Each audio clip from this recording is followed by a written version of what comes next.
전쟁터에서도 하나님의 사랑과 평화를 실천했던 이야기. 사랑과 평화다. 정명석. 제6장 벼타작 생명타작.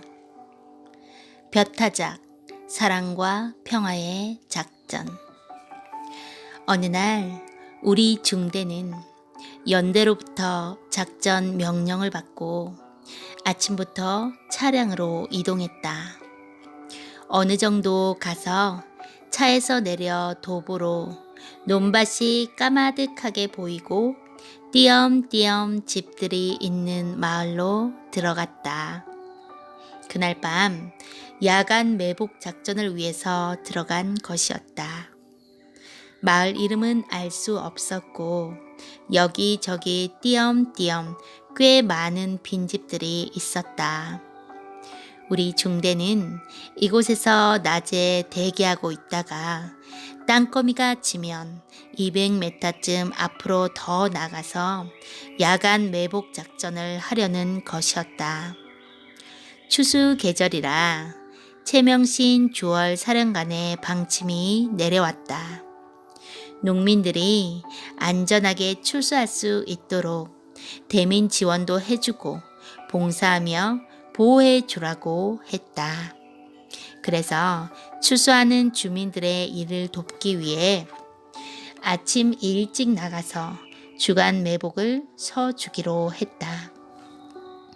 베트콩들이 작전하느라 먹을 것이 없을 때마다 마을에 들어가 무엇이든지 필요한 대로 빼앗아가니 민간인들이 더 이상 고향에서 살지 못하고 한국군이 가깝게 주둔하고 있는 큰 마을로 나와 버렸다.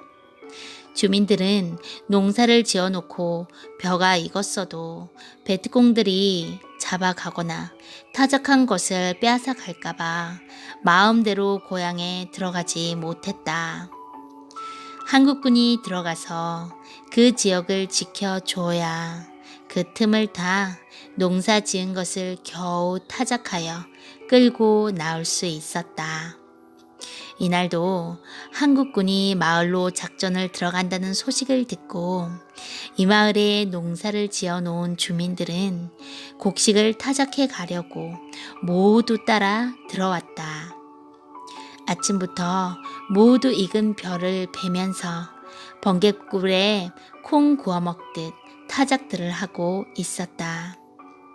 우리 중대는 4개 소대가 이 큰 마을의 빈 집들에 모두 배치되어 주민들이 낮에 타작하게 보호를 해주고 밤에는 야간 매복 작전을 하게 되었다. 1소대 본부가 자리 잡은 집은 포탄에 맞아 지붕이 없었다. 하늘이 훤히 보이고 벽만 둘러싸여 있는 시멘트 콘크리트 바닥이었다. 그곳은 소대가 본부로 삼고 주변에 병력을 배치했다. 온 중대는 마을을 둘러싸고 주간 근무를 서면서 동시에 야간 매복 작전을 대비해 돌아가면서 충분한 취침 시간을 가졌다. 나는 유탄 발사기 사수로서 이날 소대 본부에 배치되어 무전병, 위생병과 함께 소대장 옆에 있었다. 그날 소대장 제2소위는 소대원 전원에게 야간 매복을 위해 교대로 충분히 취침을 하라고 지시했다. 취침 시간에는 전우들끼리 이야기하는 것을 금하고 자기만의 시간을 못 갖게 했다. 소대장은 나를 보며 평소 내 생활을 알기에 또 성경 보지 말고 야간 작전을 위해 자라 하고 경고하며 싱긋 웃었다. 하지만 나는 보초 시간이 끝나면 잠자는 시간에 성경책을 보지 않을 수 없었다. 그런데 우리 소대 본부가 자리 잡고 있는 빈집 안의 콘크리트 바닥에서 한 아가씨가 벼를 베어다가 발로 비비며 타작을 하고 있었다. 한참을 지켜보았다. 저거 베트콩 아냐? 전우들은 웃으면서 한마디씩 했다. 알고 보니 그 집이 원래 아가씨의 집이었는데 포탄에 맞아 지붕이 무너진 것이었다. 전쟁 때문에 여기서 못 살고 다른 곳으로 이사가 살면서 농사지어 놓은 것을 타작하러 들어왔다고 했다. 한국군이 들어와 지켜주니 마음이 놓여서 아가씨 혼자 정신없이 나락을 베어다가 열심히 발로 비벼 털며 벼타작을 하고 있었다. 나는 옛날 농사 지을 때 타작했던 생각이 나서 도와주고 싶었다. 또 최명신 조월 사령관의 방침이 내려오기를 적을 죽이는 작전만 하지 말고 추수 때 주민들을 도와주며 봉사하라 하였기에 도와주는 것도 작전이라 생각되어 도와주고 싶었다. 그리고 타작하는 그 아가씨를 보니 고향에서 어머니와 여동생과 내가 어느 여름날 보리 타작하던 것이 생각났다. 마치 내 여동생이 혼자 타작하는 것 같이 보였다. 특별한 타작 기계도 없이 단을 묶어놓고 벼 이삭을 발로 비벼서 떨어지게 하는 원시적인 타작을 하고 있었다. 이를 보니 그들은 오랫동안 전쟁하느라 농사 기술도 한국보다 수십 년이나 뒤떨어져 있음을 알 수 있었다. 나는 그보다 나은 재래식 타작 방법으로 2시간 이상 땀을 뻘뻘 흘리며 거꾸러기를 뒤집어 쓰며 일을 해주었다. 아가씨가 가지고 온 돗자리를 이용해서 아가씨는 돗자리로 풍석질하며 바람을 일으키게 하고 나는 벼를 훑어내려 부채질하여 깔끔하게 해주었다.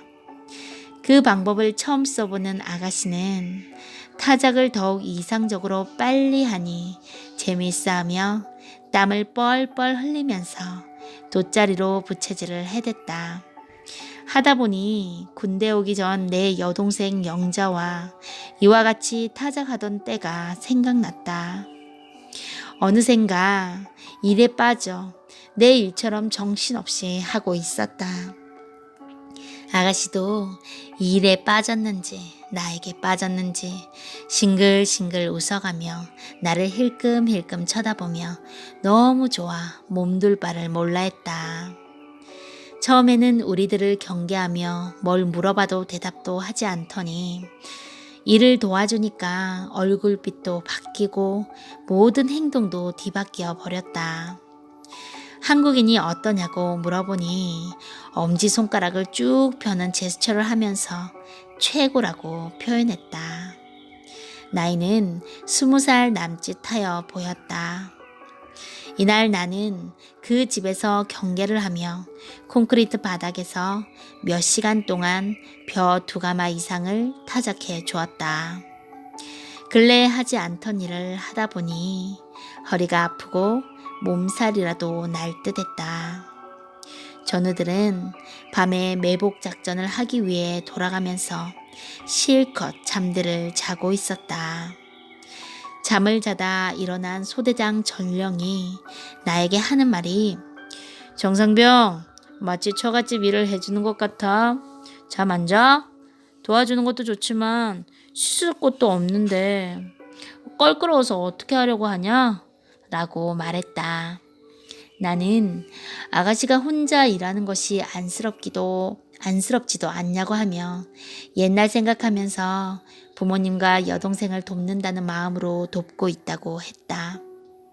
벼는 보리보다는 덜 껄끄럽지만 몇 시간 타작을 하다 보니 벼 거꾸러기를 뒤집어 써서 온몸이 껄끄러웠다. 다 끝난 다음에 등목이라도 하기로 했다. 소대장 전령도 나를 도와 한참 동안 타작을 해 주었다.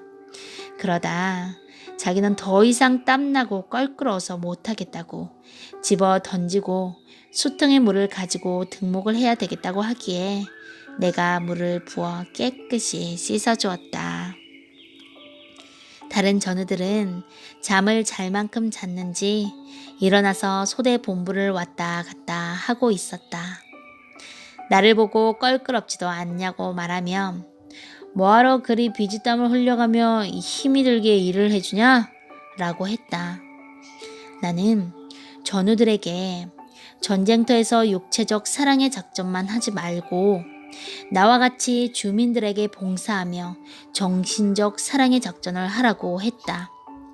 조월 사령관으로부터 주민들을 보호하고 봉사 활동을 해주며 작전을 하라는 방침이 내려와서 그 작전을 하러 나왔는데도 중대 모두는 어떻게 하면 적을 한 명이라도 더 죽일까 하는 작전에만 신경 쓰고 주민 사랑 작전에는 별로 신경을 쓰지 않았다. 이날도 나와 소대장 전령 외에는 누구 하나 자기 형제처럼 주민들을 도와주며 사랑과 평화의 작전을 해주는 사람이 없었다. 민간인들은 오전에 일찍 왔다가 오후 3시쯤 되면 타작한 것을 다 자루에 넣어 리어카로 끌고 나간다. 베트콩들이 활동하기 전에 신속히 움직이려는 것이다. 내가 도와준 아가씨는 다른 날보다 몇 시간 일찍 끝나서 좋아하며 나에게 까몽 까몽 했다. 베트남 말로 거듭 인사하며 고맙다고 한 후 아가씨는 타작한 것을 모두 옮겨 리어카에 실었다. 나는 바깥으로 나갈 수 없어서 안에서만 도와주었다.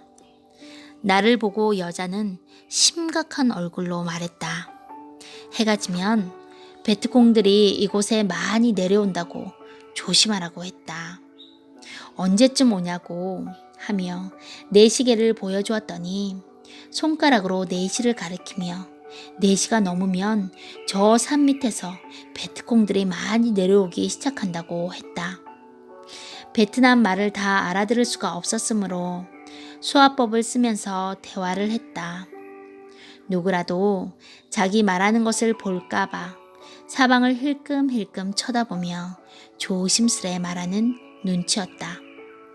이 여자는 특별히 베트콩 정보를 주려고 나에게 이야기한 것은 아니었다. 몇 시간 동안 자기 할 일을 도와주니 고마워서 마음이 감동되어 제 형제처럼 느껴졌는지 몸 조심하라고 해준 말이었다. 나 역시 베트콩에 대한 정보를 얻기 위해 그 아가씨를 도와준 것이 아니었다. 그런데 이것이 중요한 정보가 되어 베트콩 수백 명을 이슬처럼 사라지게 할 줄 누가 알았으랴. 그 아가씨는 리어카에 실어놓은 그 많은 무거운 짐을 혼자 끌어당기며 나에게 손을 흔들었다. 고마워하며 조심하라고 애인같이 걱정해주며 떠나갔다. 짐이 너무 무거운 데다 비포장 도로라 뒷다리가 당기도록 낑낑거리며 리어카를 끌고 가는 모습을 보니 집까지 끌어다 주고 싶었지만 마음으로만 떠밀어 줄 수밖에 없었다. 그래도 우리가 타작을 도와주었기에 누구보다 제일 먼저 가고 있었다. 아가씨는 그 무거운 벼 몇 가마니를 암소처럼 잘도 끌고 갔다.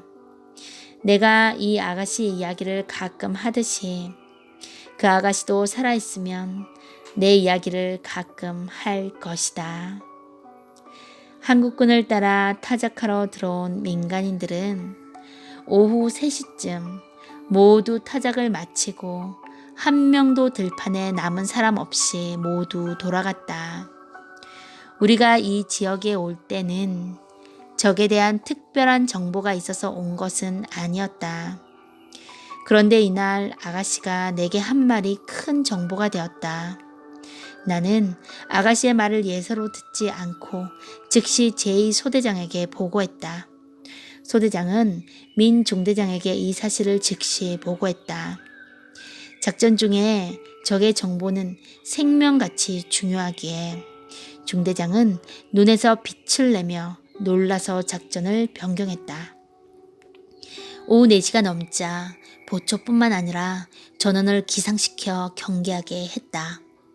또 멀리서 우리를 쳐다본 베트콩들이 있을 것으로 알고 철수한다는 기밀을 적들에게 보이기 위해 한 개 소대만 은밀히 남겨놓고 3개 소대는 마을에서 쭉 빠져 마을 호미에다 배치시켜 놓았다.